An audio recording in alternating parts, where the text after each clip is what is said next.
Some movements have been happening for the past few months leading up to that point, but no one knew.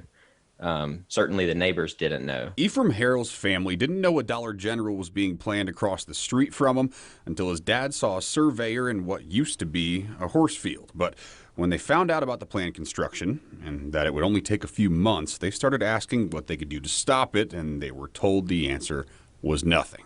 From the town, they were saying, like, our hands are tied, it's zoned neighborhood business. But when they learned Dollar General would have to go through a conditional use permit approval process, there was a glimmer of hope.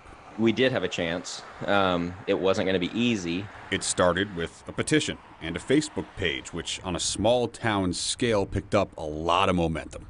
So when we eventually, at the end of this, had over 1,000 signatures, and 850 members on the Facebook group, like, those are sizable numbers, especially for a town the size of Walnut Cove. Walnut Cove only has 3 stoplights, and it already has a Dollar General in town. This new location was planned for North Main Street near Smith Street, just down the road from the middle school. You have to present facts.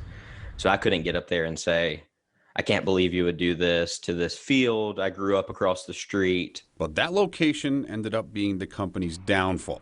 Harrell and others against it started building a case, and they looked at how similar this location would be to the surrounding Dollar Generals, how close it would be to people's homes, and how safe it would be to have an entrance to the store coming off a dead-end street on a curve on Main Street. That's what we started with. We were like, can we build some kind of a case with these ingredients? They started the argument that this location's nothing like the other 4 within a 7-mile radius. Proved during that meeting that they are surrounded by other businesses, or they are accessible by a main road. And after 5 hours in a quasi-judicial hearing last month, David slayed Goliath. They had the final vote, and the board voted 3-1 to deny their conditional use permit.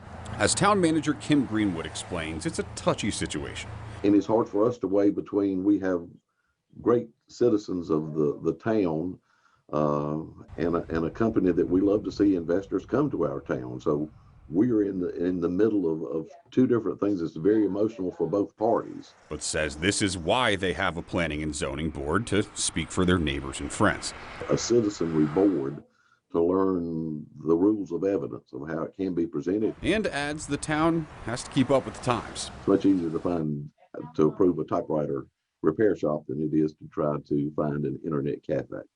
So there are things that need to be updated. Making those updates does come with a cost, so in a small town like Walnut Cove, a line needs to be drawn somewhere. I think the law has to catch up with where culture and society is at now. But Dollar General could be gearing up for a war after losing the battle, because they do have the option to appeal. To have 3 people vote against you and give 2 reasons for voting against you, we feel pretty confident that an appeal is, maybe it was on the table, but I don't know if it is after that meeting now.